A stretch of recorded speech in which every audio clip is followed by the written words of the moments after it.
Hello students, in this session we are going to study the simply supported beam with UDL using the conjugate beam method.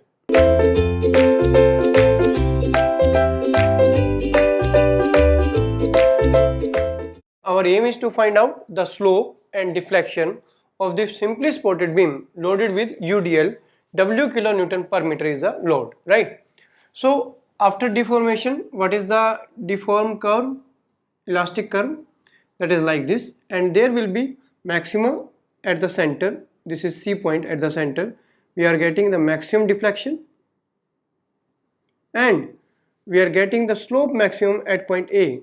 So this is theta max, and our aim is to find out y max and theta max, which is at the center and at the supports respectively, right? So we are using conjugate beam method. In this method, first we have to draw the bending moment diagram. After drawing the bending moment diagram, that bending moment diagram will become the load of the simply supported beam, and using that load we can find out the slope and deflection, right? So first we have to draw the bending moment diagram for this beam, and we have already solved this in our shear force and bending moment diagram chapter, that the bending moment diagram for this UDL will be a curve, a parabolic curve like this.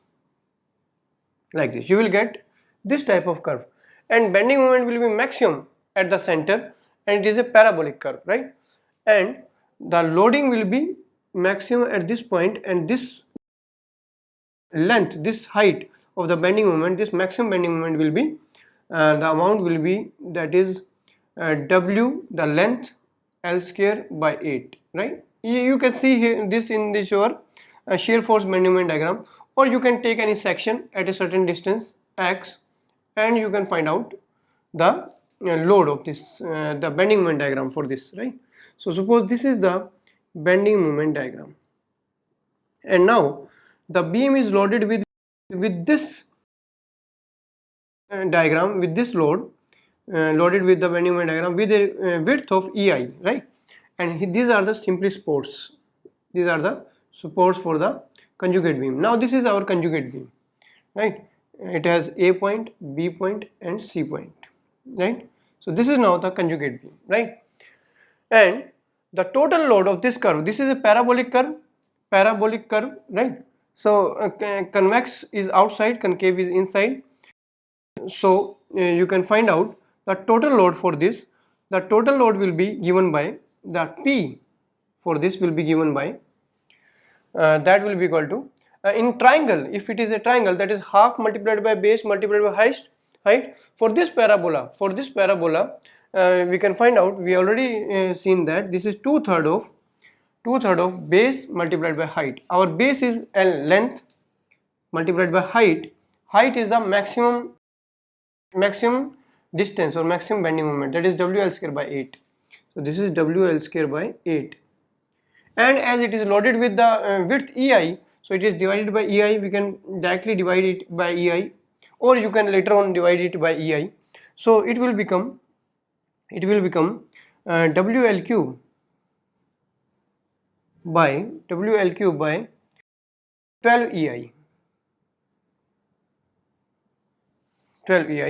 This is the load, right? And if I divide it into two parts, one part on the left side, one on the right side, so this part I am showing by another hatch. This part had a load of a half will be shared by this part and half will be shared by this part. So this is the half load, which is P by 2, and another half is shared by this part, that is P by 2, right? P by 2. So there are two parts. Basically we have divided this into two parts. One is on this side, AC part, and another is CB part, this part. This is the another part, CB part, right? So we have divided it into two parts, right? Now half of the load will be shared by, because there is a symmetry, so half will be shared by reaction A and half will be shared by reaction B. So this will be basically P by 2. So reaction at A will be P by 2, half of this, and reaction at B will be again P by 2. So RA and RB are P by 2. So RA and RB are half of the total load, and total load is WL cube by 12. So this is WL cube by 24 EI. We are multiplying EI in advance, otherwise we can divide EI later on also. So we are dividing EI in advance. The width of this conjugate beam is EI, right? So R and RB we have achieved, right? Now we want to find out the slope. What is the slope? And the slope is maximum at the point A. So we are looking for the shear force at A. So what is slope? Theta, theta A, which is also theta max.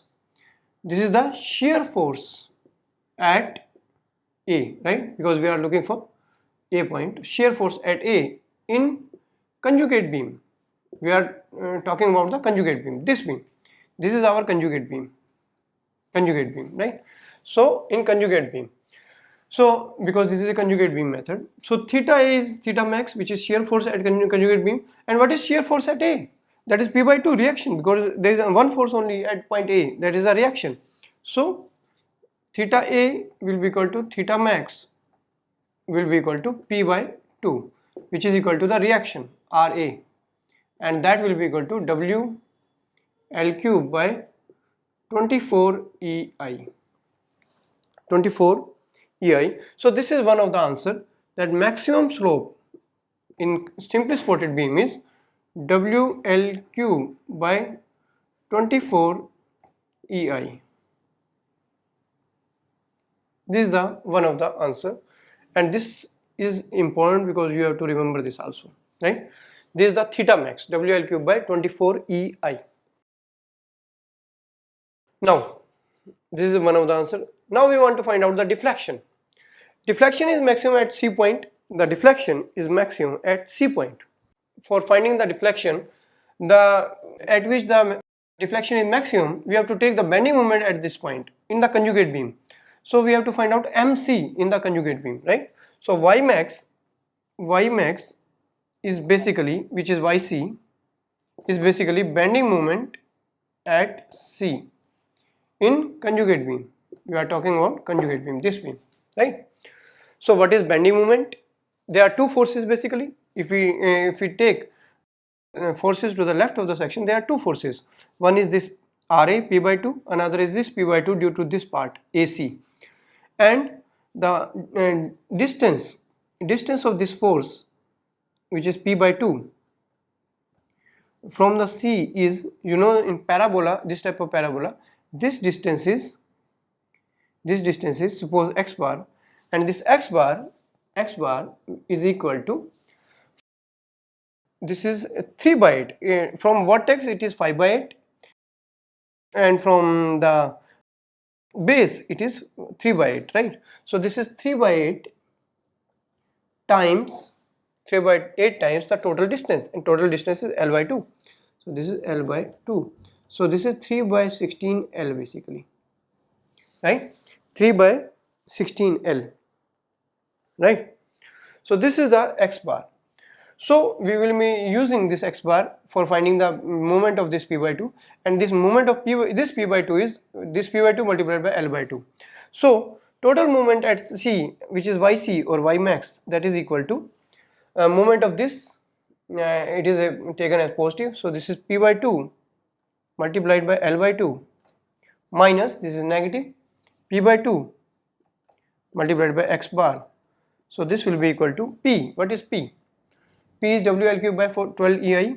So WL cube by 12 EI, 24 EI, because it is P by 2, multiplied by L by 2 minus P again, WL cube by again 24 EI multiplied by x bar. For parabolic curve it is 3 by 8 times L by 2, this is 3 by 16 L, 3 by 16 L. So this is 3 by 16 L, right? So by this, solving this, we can find out the YC or Y max. So solving this, you will get the Y max, the maximum deflection in this beam, and it will be 5 by 384 WL to the power 4 divided by EI. So this is the maximum deflection for a simply supported beam loaded with UDL. This is the maximum deflection which is at the center, and this is the maximum slope which is at the support A or B, right? So this is how we can find out the deflection and slope for a simply supported beam with UDL using conjugate beam method.